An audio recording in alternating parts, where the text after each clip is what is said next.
Assalamualaikum warahmatullahi wabarakatuh. Alhamdulillah pada kesempatan ini kita dapat berjumpa kembali di sesi perkuliahan. Untuk selanjutnya saya ingin menjelaskan tentang materi proses perkuliahan yang akan kita bahas bersama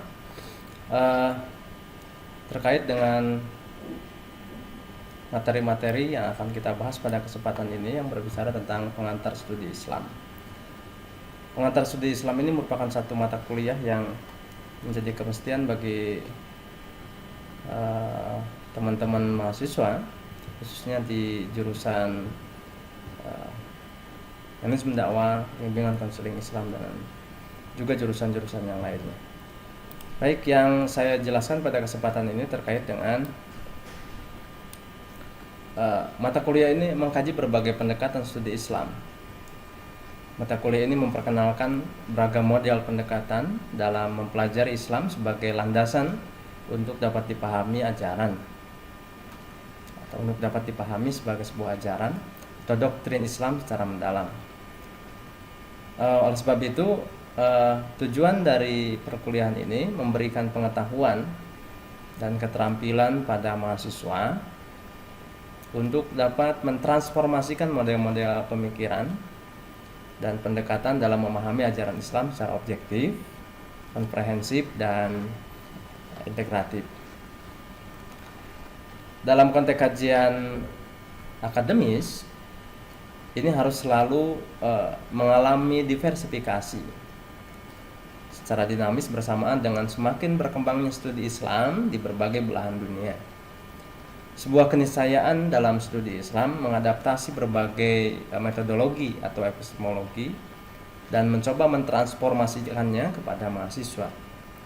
Hal ini disebabkan atau diharapkan menjadi perangkat paradigma cara berpikir, landasan berpikir, dan pola berpikir, pendekatan dan metode yang berakumulasi secara dinamis dalam perkembangan ilmu pengetahuan tentang Islam itu sendiri. Inilah yang akan dibahas dalam proses perkuliahan selama satu semester, dan dari harapan-harapan ini kita akan kembangkan menjadi beberapa bahasan yang agak rinci. Yang pertama terkait untuk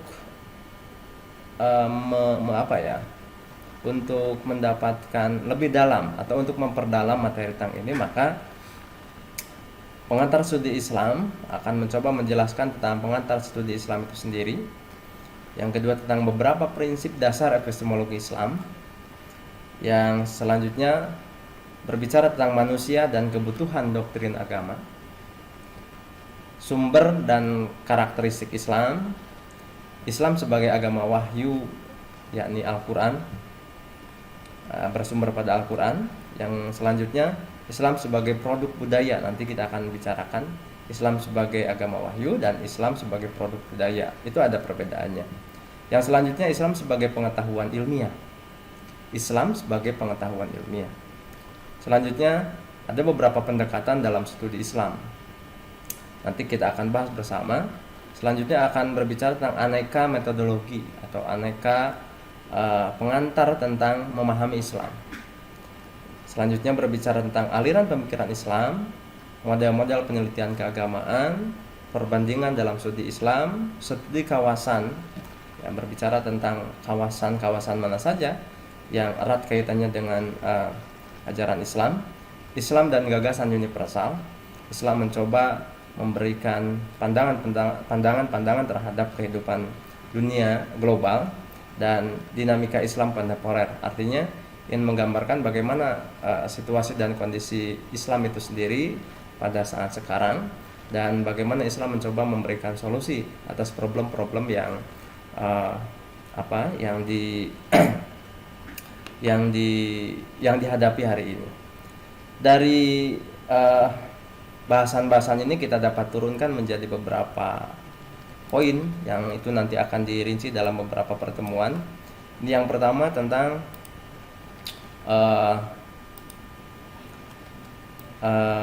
lingkup pengantar studi Islam, yang di sini nanti kita akan berbicara tentang pengertian metodologi dan paradigma dan pendekatan studi Islam. Yang kedua, kita akan berbicara tentang arti dan lingkup studi Islam. Yang ketiganya, kita akan berbicara urgensi mempelajari pengantar studi Islam. Yang keempatnya, berbicara tentang aspek-aspek sasaran studi Islam. Untuk yang kelima, kita akan berbicara tentang pertumbuhan studi Islam dulu dan sekarang. Untuk bahasan yang keduanya, ini kita akan berbicara tentang beberapa prinsip dasar epistemologi Islam. Prinsip dasar ini menjadi prinsip dasar epistemologi Islam ini menjadi kajian metodologis ya sebenarnya yang berkaitan dengan studi Islam itu sendiri. Dan di sini akan dibicarakan tentang pengertian epistemologi Islam, epistemologi dan Islam akan dibicarakan tentang sumber pengetahuan, wahyu, akal dan rasa. Yang selanjutnya akan berbicara tentang kriteria kebenaran dalam epistemologi Islam. Juga akan berbicara tentang peranan dan fungsi pengetahuan. Yang ketiganya, kita akan berbicara tentang manusia dan kebutuhan doktrin agama. Ini menjadi bagian yang sangat bisa didiskusikan lebih mendalam tentang manusia, kebutuhan doktrin agama. Dalam bahasan ketiga ini kita akan bicara tentang satu, kebutuhan manusia terhadap agama. Yang kedua, berbicara tentang fungsi agama dalam kehidupan. Yang ketiganya, kita akan bedah bersama tentang rasa ingin tahu manusia, human quest for knowledge manusia. Yang keempatnya, kita akan berbicara tentang doktrin kepercayaan agama.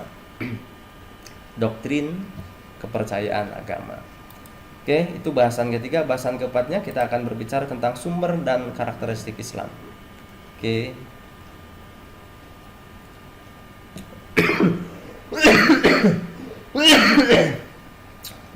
Mohon maaf. Oke, mohon maaf. Sumber dan karakteristik Islam. Nanti di bahasan ini kita akan berbicara yang pertama tentang sumber ajaran Islam. Ada sumber primer, ada sumber sekunder. Yang kedua tentang sifat dasar ajaran Islam. Yang ketiganya tentang moralitas Islam. Di situ akan berbicara tentang ibadah, pendidikan, ilmu sosial, dan di dalam juga ada akhlak.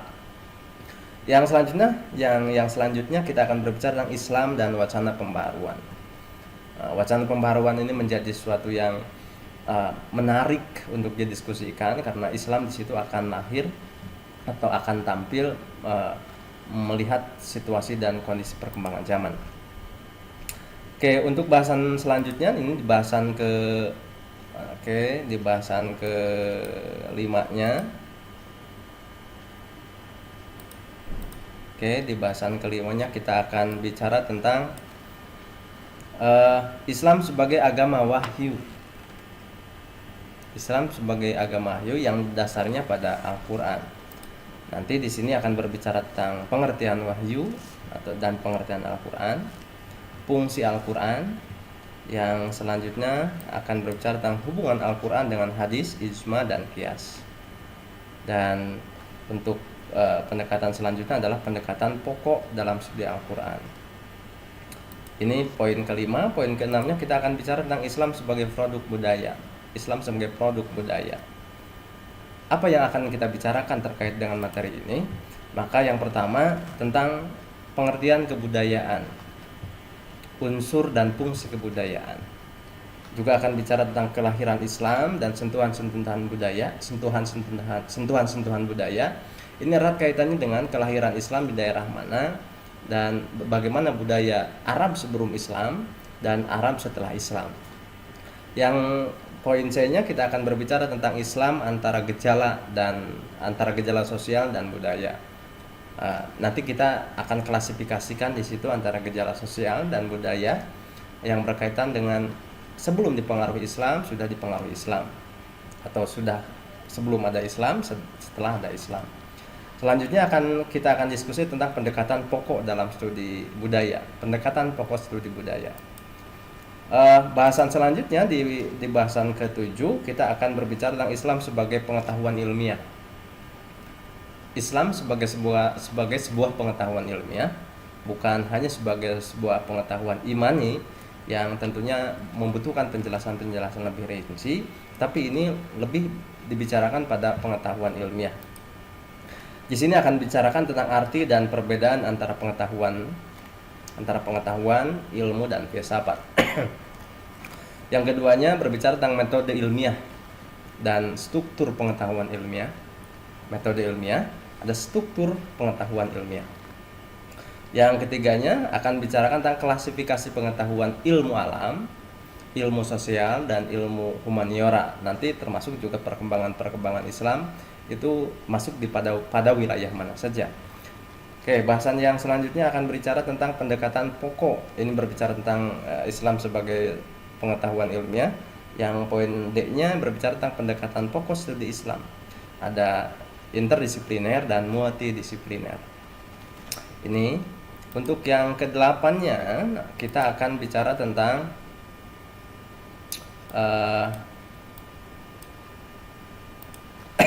beberapa pendekatan studi Islam.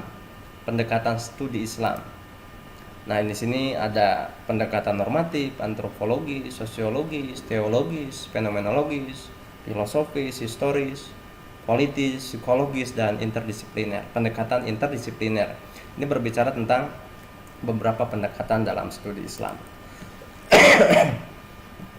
Oke, untuk selanjutnya ini di poin ke-9 kita akan berbicara tentang aneka metodologi memahami Islam. Aneka metodologi memahami Islam. Di sini akan ada beberapa bahasan.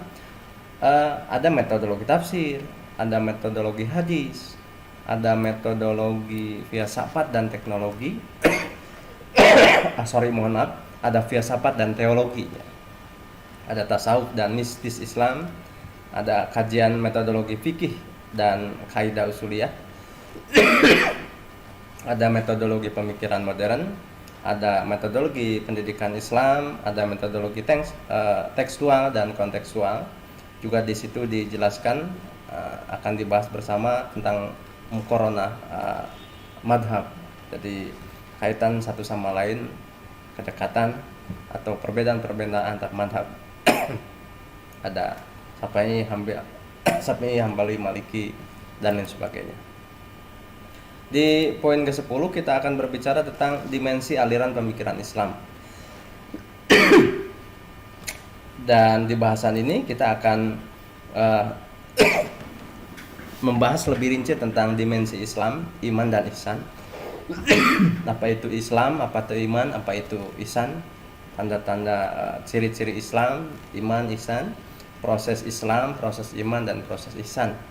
Munculnya aliran pemikiran Islam dan di sana juga aliran teologi, termasuk tadi kalam singgung sedikit di atas, aliran fikih dan aliran tasawuf. Di poin ke-11 kita akan berbicara model penelitian keagamaan.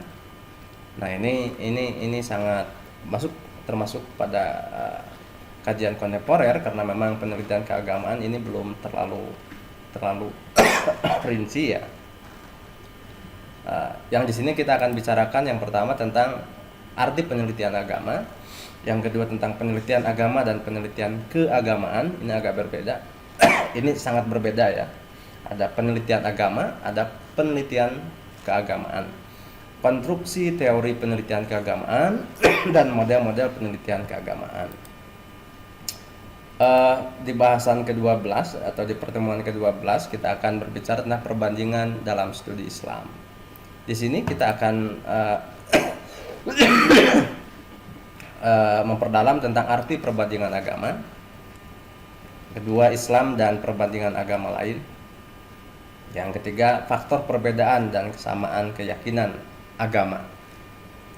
Yang keempatnya, tentang problem dan prospek perbandingan studi Islam. Di bahasan ke-13 kita akan berbicara tentang studi kawasan.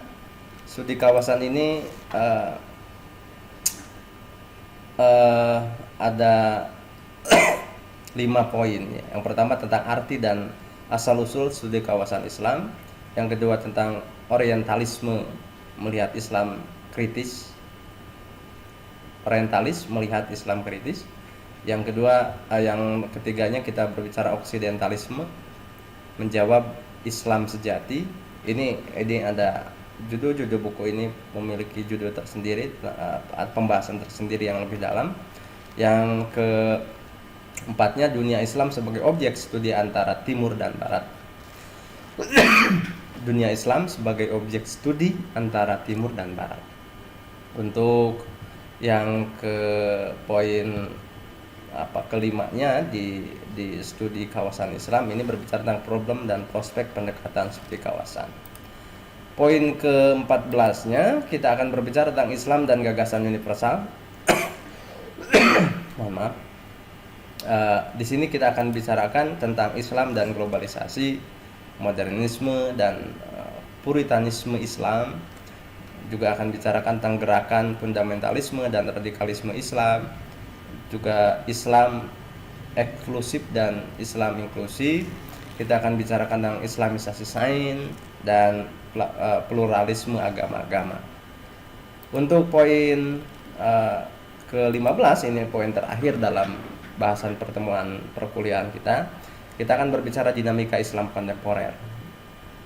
Apa saja yang dibahas di dalam dinamika Islam kontemporer inilah. Yang pertama tentang postmodernisme dan neomodernisme Islam. Postmo dan neomodernisme Islam. Yang kedua tentang Islam liberal. Yang ketiganya tentang Islam kultural dan Islam struktural. Juga dibicarakan tentang post tradisionalisme Islam serta agama-agama baru. Ini adalah bahasan-bahasan yang kita akan bahas bersama dalam proses perkuliahan di bahasan studi Islam ini. Dan tentunya teman-teman juga diharapkan nanti menyimak satu sama lain terkait dengan bahasan-bahasan yang akan kita bahas secara rinci satu sama lain. Ini berbicara tentang bahasan-bahasan ya, tentang tema-tema yang akan kita bicarakan lebih mendalam di sesi-sesi pertemuan selanjutnya. Di sini ada 13, 14, 15 bahasan yang sudah dirinci satu sama lain tentang bahasan-bahasan yang dalamnya. Demikian yang saya sampaikan pada kesempatan ini terkait materi perkuliahan pada kesempatan ini, dan insya Allah kita akan bertemu di dunia sosial atau dengan media-media yang lain yang sekiranya dapat membantu menjelaskan lebih rinci terkait dengan proses perkuliahan ini. Demikian, dan marilah kita tutup proses perkuliahan ini dengan sama-sama baca hamdalah. Alhamdulillahirabbil alamin.